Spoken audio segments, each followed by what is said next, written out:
Hello বন্ধুরা, আমি পূজা। তোমরা সবাই কেমন আছো? আশা করি তোমরা সবাই খুব ভালো আছো। আমার চ্যানেলের পক্ষ থেকে আজকে আমি একটা ছোট্ট একটা ব্লগ দিচ্ছি, সেটা হচ্ছে পিকনিক ব্লগ। বছরে ফার্স্ট পিকনিক, দিনটা ছিল রবিবার।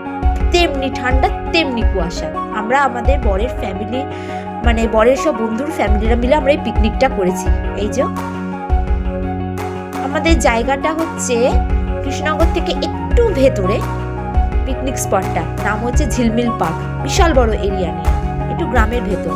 এই যে আমার ছেলে র্যাকেট নিয়ে খেলছে, বাড়ি থেকে র্যাকেট এনেছে। আর পিকনিক মানে তো ছোটদেরই তো আনন্দ, বড়দেরও আনন্দ, ছোটদের তার থেকে দ্বিগুণ আনন্দ।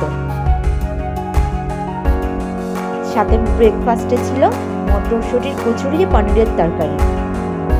এই যে রান্নার সব জিনিসপত্র সব রাখা হয়েছে, সব ঠিকঠাক হচ্ছে কিনা সব দেখা হচ্ছে, সব তদারকি চলছে। তারপর স্ন্যাক্সে ছিল মচমচে আমুদি মাছ ভাজা। তারপর ছিল পকোড়া, চিকেন পকোড়া। তারপর ছিল ধোঁয়া ওটা কফি। এটা না খেলে শীতকালে ঠিক মজাটা আসে না। তারপর কফি টফি স্ন্যাক্স খেয়ে আমরা ঘুরতে বেরোলাম। স্পটেরই ভেতরে একটা বিশাল বড় ঝিল ছিল, ওই ঝিলের ধার দিয়ে আমরা ঘুরছিলাম। খুব সুন্দর ঝিলটা, এত সুন্দর। তার মাঝখানে পেয়ে গেলাম একটা বিশাল বড় সর্ষের ক্ষেত, ওখানে দাঁড়িয়ে একটা ফটোশুট করলাম আমরা সবাই মিলে। আর মা ছেলে মিলে তো ফটোশুট না করলে কি আর চলে, করে নিলাম। সূর্যি মামার ওই যে একটুখানি মুখ দেখা গেল। এই যে সবাই মিলে সব দোলনা চড়ছে।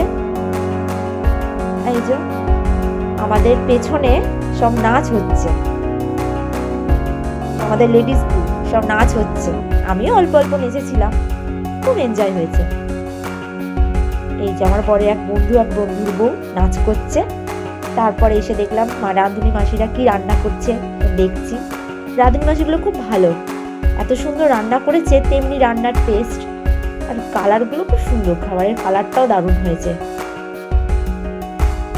এই যে সব ঠিকঠাক হচ্ছে কিনা সব দেখা হচ্ছে। এই যে মাংস রান্না হচ্ছে, এইদিকে স্যালাড কাটছে। রান্নার মেনুগুলো সব বলছি আস্তে আস্তে কি হয়েছে।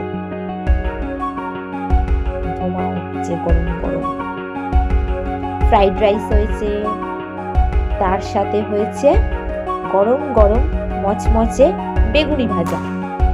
বেগুনি ভাজার সাথে রয়েছে স্যালাড। তারপরে রয়েছে চিকেন কষা। ঝোলের কালারখানা সেই হয়েছে। মাটন কষা, রান্নাও যেমন হয়েছে তেমনি স্বাদও তেমনি অপূর্ব হয়েছে। মাটন, এই যে আমের চাটনি। তারপরে ছিল শেষ পাতে ছিল কিশোরী ভোগ আর মিষ্টি। এই যে সব মাংসগুলো সব আলাদা বাটিতে তুলে রাখা হয়েছে, সেই দায়িত্বটা পালন করছে আমার বর। মাংসগুলো সব আলাদা বাটিতে সব তুলে রাখছে। খাওয়া দাওয়া পর্ব চলছে। সব খাওয়া দাওয়া সেরে আবার একটুখানি নাচ টাচ হলো। নাচ টাচ করে একটুখানি আমরাও ছোটদের মতো আবার একটুখানি দোলনা চললাম। এটাই তো আনন্দ, এটাই স্মৃতি হয়ে থাকবে। তারপর এবার ফিরে যাওয়ার পালা, সময়ও হয়ে এলো। সবাই মিলে একটা গ্রুপ ফটো তুললাম, এটাই স্মৃতি হয়ে থাকবে। তারপর আমরা ফিরে গেলাম। তোমরা সবাই ভালো থেকো, টাটা, গুড নাইট।